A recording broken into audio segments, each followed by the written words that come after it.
Bueno, hoy es un día así como antagónico. Por un lado, el dolor de lo que pudo haber sufrido nuestro Señor. Pero por otro lado, sin ese dolor, nosotros no pudiésemos regocijarnos por habernos librado del pecado y de la muerte. Eso es algo que pues a veces no sabemos cómo, ¿verdad? Si llorar o reír. Bueno, pero yo creo que Él ya no está clavado en una cruz. Él está sentado a la diestra del Padre, intercede por nosotros y un día, ¿verdad?, le veremos y glorificaremos su nombre por lo bueno que Él ha sido. Eso es maravilloso, ¿verdad? Nos gozamos pues con ello. Ok. ¿Qué pasó este día? Bueno, según Lucas 22:54 dice, prendiéndole, le llevaron y le condujeron a casa del sumo sacerdote. Es decir, la turba que lleva a Judas, que se acerca con él y lo agarran, ¿verdad? Allí, se arma por ahí una trifulca, Pedro saca la espada, le corta la oreja a un siervo del sumo sacerdote. Por ahí otro de los evangelios dice que su nombre era Malco, ¿verdad? Y con todo y que cuando dice yo soy y caen a tierra y con todo y que ven cuando la oreja le vuelve a quedar intacta a este Malco, ni eso logró transformarlos, cambiarlos, que creyeran. Y esto es algo interesante. Nos enseña que cuando las cosas se hacen en esta turba, ¿no? Cuando hay esta turba, bueno, ¿qué pasa? Bueno, nadie entiende, nadie comprende. Todos están como enajenados, como locos, como que, ¿no? Se ponen mal, ¿no? Y esto termina en este asunto. Ahora, hay algo detrás de esto. Aparte de que la misma gente se ve exacerbada por lo que estaba pasando, hay algo detrás de esto. Jesús dice que era la hora de las tinieblas. Y eso es algo que necesitamos asimilar. Es decir, como si el diablo y todas las huestes dijeran, es nuestro turno, ¿no? Como si Jesús mismo hubiera dicho, bueno, aquí estoy, es su turno, ¿no? Y entonces se arma todo este asunto. A donde llevan primero a Jesús es a casa del sumo sacerdote, era de madrugada, y ya cuando era de día se juntaron todos los ancianos del pueblo y los principales sacerdotes, según lo que dice Lucas 26:66, y lo trajeron al concilio, ¿no? Del huerto a casa del sumo sacerdote, de casa del sumo sacerdote al concilio. Jesús no quería decir palabra alguna hasta que en el 26:63 de Mateo dice que Jesús callaba y entonces el sumo sacerdote le hace por ahí una pregunta, ¿no? ¿Eres tú el Hijo de Dios? Y entonces Jesús responde que sí, que él era. Y entonces él rasga sus vestiduras y dice, ¿qué prueba más tenemos aquí, no? Él lo han dicho, entonces dan la sentencia de que mueran. ¿Qué cosas suceden en este pequeño tiempo? Bueno, Judas, al ver esto, va y quiere entregar y devolver el dinero, ya era muy tarde. Pedro lo niega ahí por tercera vez y el gallo le canta. Mateo 26:75 dice que saliendo fuera lloró amargamente. Y Jesús es conducido por primera vez hasta donde estaba Pilato.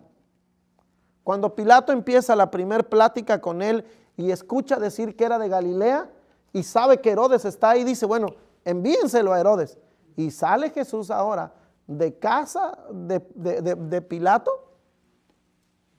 al palacio de Herodes, ¿no? Y dices, bueno, ¿y ahora qué? ¿Qué va a pasar aquí, no? Nadie sabía qué hacer, había una confusión total, había algo que que nadie sabía cómo tratar. Sin embargo, Jesús necesitaba cumplir su propósito y esta hora de las tinieblas estaba en todo su apogeo. Cuando viene con Herodes, ¿verdad? Herodes le hace ahí algunas preguntas. Herodes estaba como muy prepotente, ¿verdad? Y dice, no, pero tampoco él no quiso hacerse cargo y se lo regresa a Pilato. Sucede algo con Pilato. Su esposa le había dicho, con un sueño que tuvo, va y le dice, hey, no te involucres con este hombre. Y entonces Pilato dice, ¿qué está pasando? O sea, ¿por qué esto así? ¿No? Una guerra entre el cielo y las tinieblas, ¿verdad? Una guerra entre los ángeles y los demonios. Y ahí estaba todo, ahí una confusión total, ¿no? Digo esto de guerra no por el sentido de que haya habido un pleito así literal, pero pues los ángeles estaban nada más a que Jesús chiflara o hiciera algo, diera una señal y a rescatarlo. Pero eso no tenía que ser así porque entonces iba a perder todo el propósito. Herodes trata de salir del aprieto y en el 23:16 dice, le soltaré pues después de castigarle. O sea, ya había dicho, lo voy a soltar, lo castigo y lo suelto. Pero la gente empezó a decir, crucifícale. Entonces vamos a decir que tú no eres amigo de César porque él dice que es rey. Y ellos dicen, nuestro único rey, ¿verdad? Es César, ¿no? Y entonces se arma ahí como que este celo, esta envidia, esta muina en contra de Jesús que tenían estos personajes aquí y prefieren a Barrabás. Prefieren a Barrabás y no queda otra que Pilato suelte a Barrabás y que cumpla lo que ellos dicen de dar muerte a Jesús. Y entonces ahí se da la famosa escena de el lavamiento de las manos de Pilato, ¿no? Yo creo que su conciencia lo atormentaba por un lado, pero pues el pueblo estaba allí, ¿no? Y entonces le suelta y crucifican a Jesús. Cuando Jesús está siendo crucificado ya, encontramos 7 frases, que es lo que compartimos en este día, ¿no? La primera es, Padre, perdónalos porque no saben lo que hacen. La segunda es lo que le dice al ladrón que estaba ahí a su lugar, ahí a su mano, a su lado, dice, yo te aseguro que hoy estarás conmigo en el paraíso. La tercera, bueno, él se encarga de su madre y le dice, mujer, ahí tienes a tu hijo, ahí tienes a tu madre, ¿verdad? Y en el cuarto cambia totalmente la situación y entonces la gran pregunta, Dios mío, ¿por qué me has desamparado? Otra traducción dice abandonado, ¿no? Después, solo para que la escritura se cumpliese, dice, tengo sed. Cuando está en eso, las últimas 3 frases ya son muy rápidas. Tengo sed, todo está cumplido y Padre, en tus manos encomiendo mi espíritu. Son palabras que fueron ya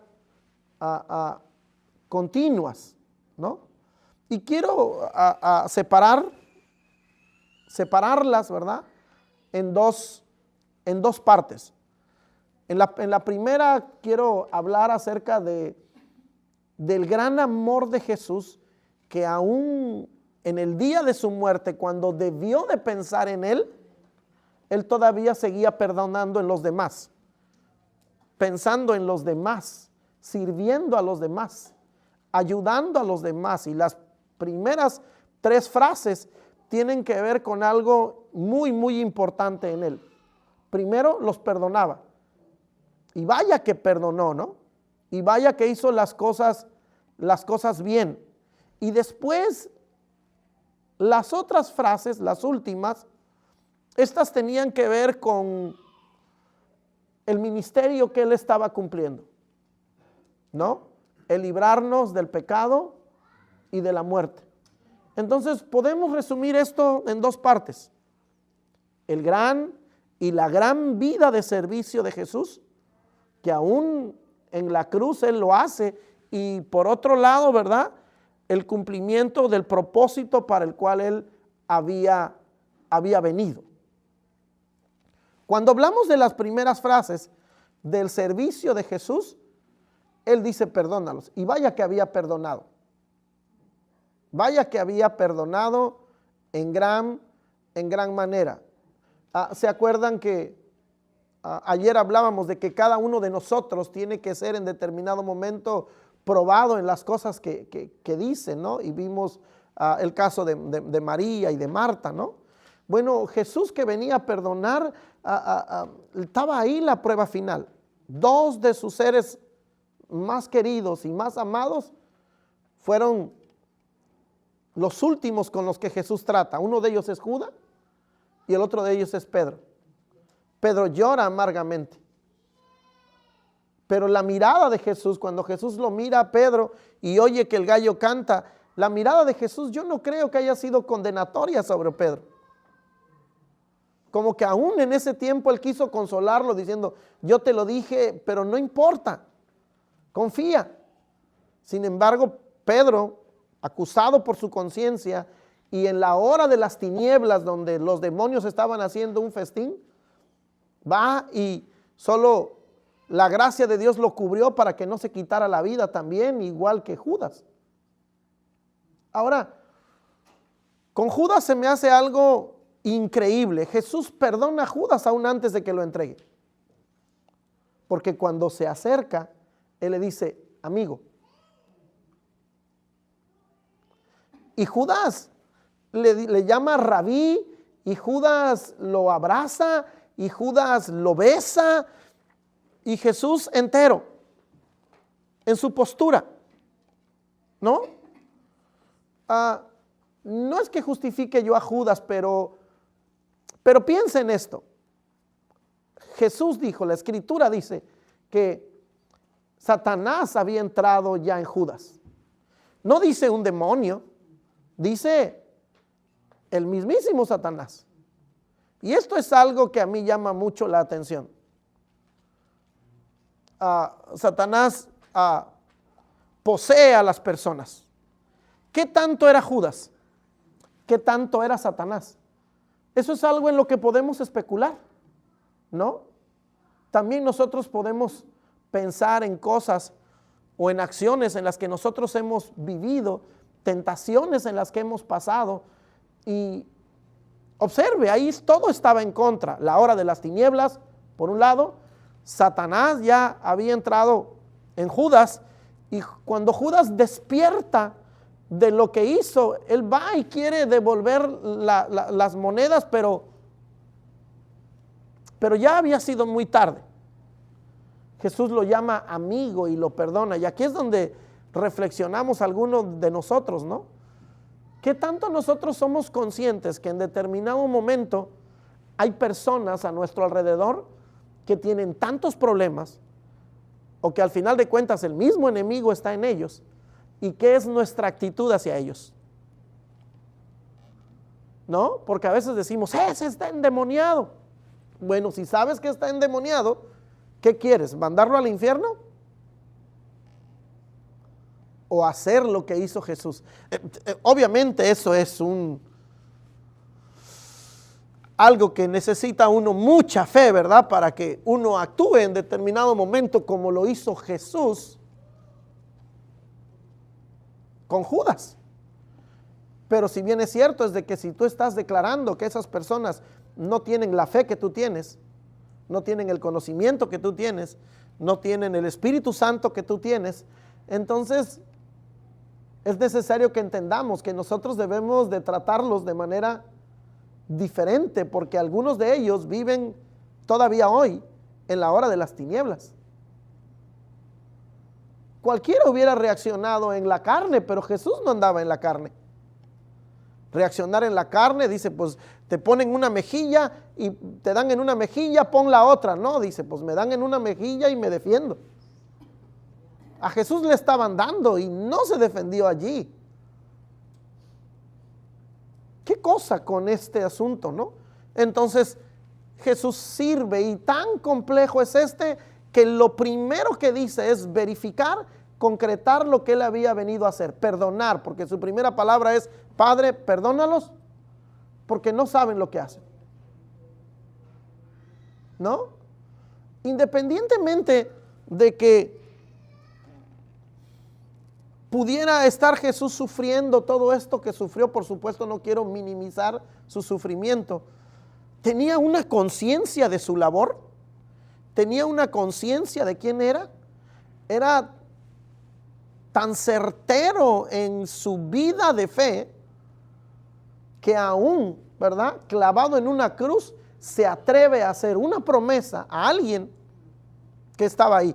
Aunque también me encanta la fe del que estaba ahí junto. Digo, pues si está igual de clavado, ¿cómo le pides a alguien que está igual clavado de ti que haga algo por ti? Me encanta la fe de este hombre, ¿no? Porque con todo y que estaba clavado ahí en la cruz, al que él podía llamar Salvador, él todavía cree que el que está ahí clavado puede hacer algo por él. Y aquí es de que el que siembra cosecha. Y si alguien es el máximo cosechador, es nuestro Señor Jesucristo. Aún ahí cosechó la última alma cuando le dice, cuando acuérdate de mí cuando estés en tu reino. ¿Cómo llama Señor a alguien que para todo el mundo era un perdedor? Y le dice, hoy estarás conmigo, porque donde hay fe, hay esperanza. Entonces le dice y le promete, ¿no? Jesús todavía clavado, perdonando, sirviendo, consciente y atento con la mujer que era su madre. Le dice, encárgate de mi mamá. O sea, no se le fue ni un detalle. ¿Qué pasó ahí? Bueno, dice que dentro de las primeras estas horas, ¿verdad?, que había estado ahí, dice, desde la hora sexta hubo tinieblas sobre toda la tierra hasta la hora novena. Vaya que si era la hora de las tinieblas, ¿verdad? Hasta oscuro estaba. Se puso oscuro. No sé si era una sombrilla de demonios, no sé qué era, pero era una sombra enorme, espeso, dice, hubo tinieblas sobre toda la tierra hasta la hora novena. ¿Qué horas son estas más o menos? Bueno, de las 12 a las 3. ¿No? Mateo dice que poquito antes que llegara la hora novena, Jesús dice, Dios mío, ¿por qué me has desamparado? Para mí más que un grito de desconsuelo, es un grito de guerra. Para mí, en lugar de mirarlo desde que está triste y Dios mío, ¿por qué me has desamparado? Obvio que estaba llevando los pecados. Literalmente dice que el padre voltea su rostro, pero yo creo que el padre estaba esperando que el hijo dijera algo así. Él nunca había dicho que estaba desamparado. Él nunca le había dicho al padre, mete tu mano de esta manera. Pero cuando está ahí dice, Dios mío, ¿por qué me has desamparado? Es algo así como, Padre, ¿dónde estás? ¿Dónde estás? Y entonces en ese momento el Padre, como rayo, tembló la tierra. Tembló la tierra y el manto fue rasgado y literalmente, dice Mateo que fue rasgado de arriba hacia abajo. O sea, como que alguien arriba hizo así, ¡prac!, lo abrió. Solo se me ocurre el Padre. Él había dicho unas escasas horas antes, un día antes, ¿verdad?, Padre, glorifica a tu Hijo con aquella gloria que tuve cuando fue contigo. Y yo creo que el Padre estaba ahí esperando a que Él terminara para hacer lo que tenía que hacer y lo que iba a pasar. Yo creo que ahí se acabó la tiniebla y ahora era la hora de la luz. Sí, no concibo esta palabra en su totalidad como una palabra de abandono, aunque el dolor estaba ahí. El Padre no se hace esperar y a partir de ahí pasan estas cosas. ¿Qué estaba queriendo decir ese velo que estaba siendo rasgado? ¿Qué estaba queriendo decir Dios? Que el pecado había sido vencido. Que nunca más iba a volver a estar Dios separado del hombre. Que nunca más iba a volver a estar Dios esperando por el hombre. Ahora estaba abierto. Ahora el velo ya no existía. Ahora la entrada iba a ser literal. Ahora la entrada iba a ser oportuna. Ahora la entrada iba a ser a discreción. Todo el que quisiera podía entrar a la mismísima presencia de Dios por la sangre, por el cuerpo de un hombre que había sido clavado en una cruz y que lo había dado todo. Dijo, no más, hijo. No más volverán a estar lejos de nosotros. Y rasga el velo. No iba a haber ya necesidad de corderos cada año. No iba a haber ya más necesidad de ciertas cosas como los rituales que habían. Que dice la Escritura que solo eran sombra de lo que había de venir. No más. Cuando Él dice, ¿por qué me has desamparado, hijo? Esto tenía que ser así. Y entonces el temblor, se rasga el velo y algo espectacular sucede. Cuando hay el temblor, dice que los que habían andado con Dios, los muertos, resucitaron. No solo el pecado estaba perdiendo su poder allí, la muerte también estaba perdiendo su poder. Eso es impresionante. Imagínate, no sé, muertos de 10, 15, 20 años, no sé de qué tiempo, ¿verdad? De repente llegaban a su casa y abrías la puerta y ¡ah! Tú estabas muerto. Dice, pues algo pasó, la muerte dejó de tener poder sobre mí, la muerte dejó de tener esa capacidad de sujetarme, algo pasó y creo que tuvieron que haberle explicado, el Mesías murió, por eso la muerte tuvo que soltarte.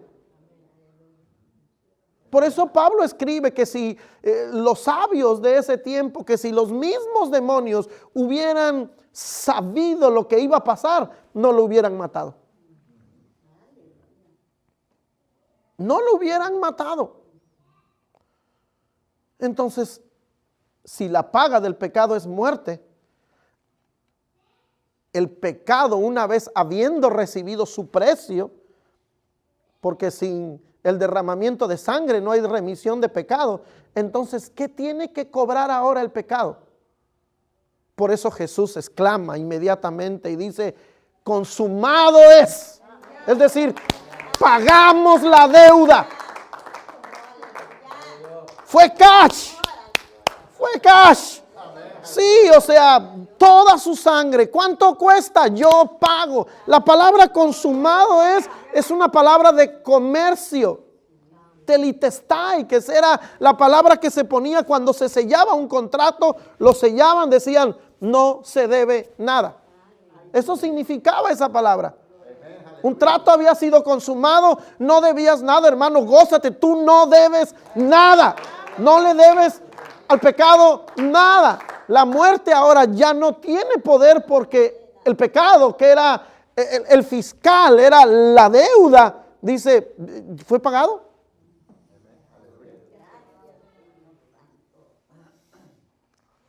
Fue pagado. ¿Quién podría cobrar? Pues al que se le debe. Pero si ya no se le debe a nadie, nadie puede cobrar.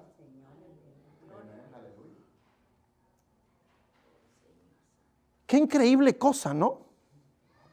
todo este programa que hay que entender, todo este proceso que hay que asimilar. Por aquí él clama diciendo, Padre, ya. El temblor, el velo y los muertos saliendo de sus tumbas. Eso debe haber sido impresionante para más de uno. Algo así como, ¿y quién los dejó salir? Dice, pues, dijeron que la deuda estaba pagada. Y empezaron a salir. Y yo pienso que Satanás no se ha de haber puesto muy feliz ahí cuando empezó. Y ¿por qué se están parando? Porque ya fue pagado. Pero ¿cómo? Si lo matamos, sí. Ese fue tu error, Satanás. Tú pusiste el precio. Porque era la hora de las tinieblas y te pareció bien matarlo. Tú pusiste el precio y te llegaron al precio. Ahora, ¿cómo reclamas? Y entonces se cumple la profecía. Porque este te herirá en la frente y tú le herirás en el calcañar. Se cumplió la palabra. Ahora, lo maravilloso de esto es de que este precio Jesús lo hace tan perfecto y tan lleno de amor, por es que ese es ese asunto. El perdón, para que sea perdón, debe de ser completo. Fue tan maravilloso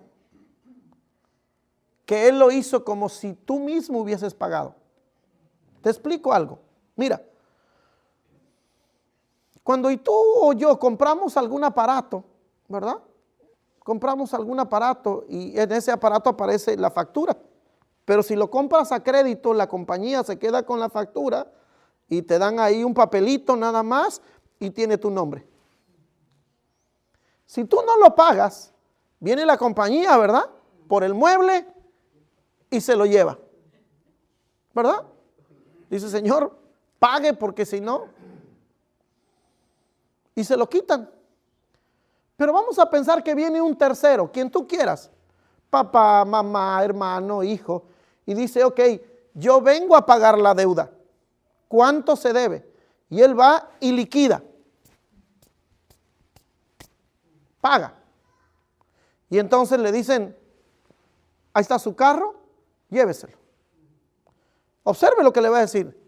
Señor, ahí está su carro, lléveselo. Ahora, la pregunta que viene a mi mente es, ¿quién pagó el carro? Esa es una buena pregunta. ¿Quién pagó el carro?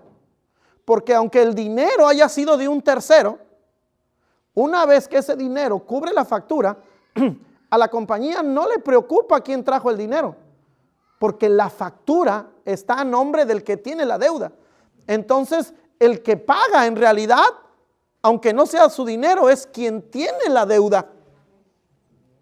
Y aunque el otro reclame y quiera hacer pleito, ¿no? Y diga, no, señor, aquí dice que el nombre del carro es a fulano y pues él pagó porque la factura estaba a su nombre.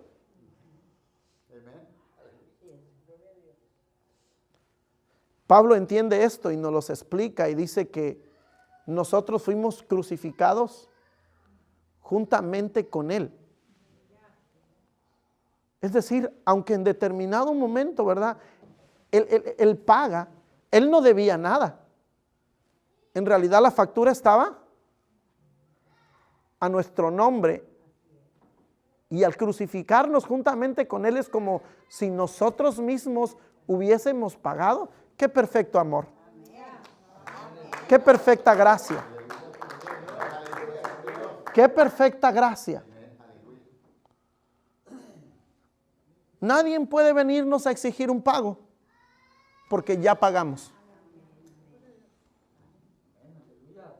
Entonces, si la paga del pecado es la muerte, una vez pagado el pecado, la muerte tiene que echar para atrás. Eso es maravilloso.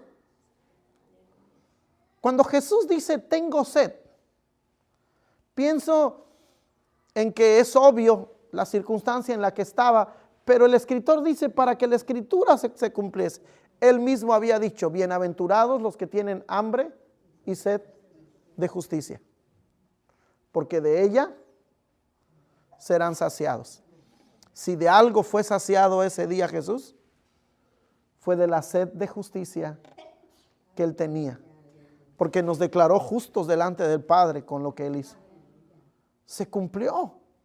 Es impresionante ver cómo él trabaja de manera tan plena, tan minuciosa, y como un perfecto constructor, como un experimentado arquitecto, como un médico, como lo más excelente. No se le fue detalle, todo lo hizo perfecto, de tal manera que podamos disfrutar en plenitud de lo que él hizo.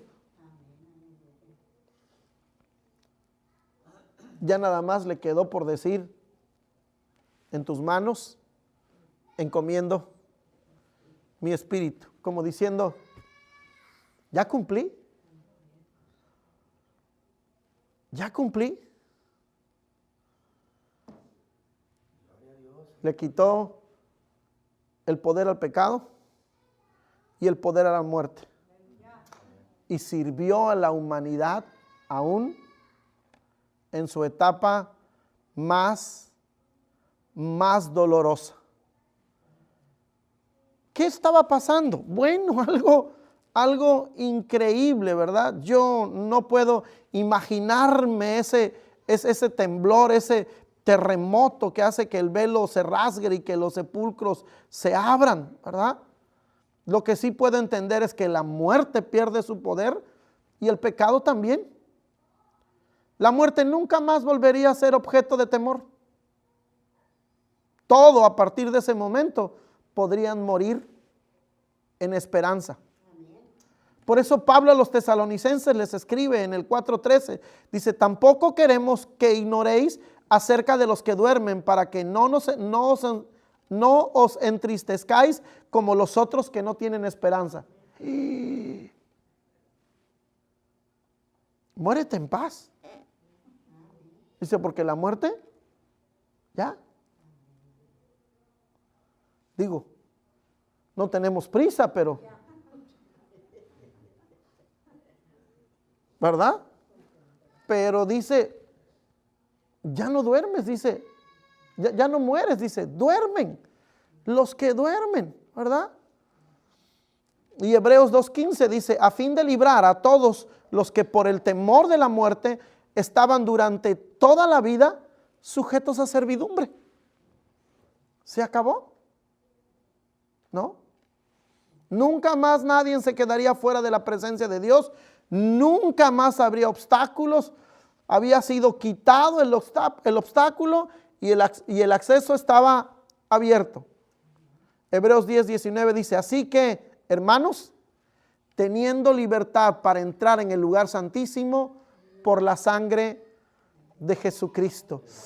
Ya nadie va a morir. ¿Se acuerdan que le dijo a Moisés? Le digo: mira, Moisés, nadie puede verme porque muere. O sea, todavía el pecado está allí. Entonces, mira, voy a pasar y voy a poner mi mano y verás mi espalda. O sea, confórmate. Eso es increíble, ¿no? Que no podíamos mirarlo. Y ahora dice que tenemos libertad para entrar. Eso es maravilloso. Ya no más el dolor. Ya no más el dolor. No solo el Padre estaba contento de que estuviéramos en su presencia una vez más, el mismo Espíritu también. El mismo Espíritu, después de la caída, solo podía venir sobre la humanidad. Sobre la humanidad. No así en el principio, cuando Adán y Eva, y Dios sopla aliento de vida, el Espíritu mismo vivía en ellos. La capacidad de la humanidad era tal, no solo porque funcionaba todo su cerebro, sino porque el mismo Espíritu estaba ahí con ellos. Ellos mismos vivían de una manera increíble, pero cuando el pecado, ellos mueren. ¿Por qué murieron? Porque el Espíritu de Dios se va. después de la muerte de Jesús, el Espíritu dice, una vez más voy a poder volver a regresar a mi casa. Por eso Jesús les dice, no se preocupen. Ahora el Consolador vendrá a estar en ustedes. Ya no más sobre, porque dice, y el Espíritu Santo vino sobre Sansón y lo hacía fuerte. Y el Espíritu Santo vino sobre y sobre y sobre. Pero no dice ahora, después de que yo muera a causa de que será quitado el pecado, el Espíritu Santo vendrá a morar en. No es lo mismo sobre que dentro. Entonces se consuman muchas cosas. Se consuman muchas cosas. Dejó de ser la hora de las tinieblas y comenzó a ser la hora de la verdad. ¡Qué maravilla! ¡Qué maravilla!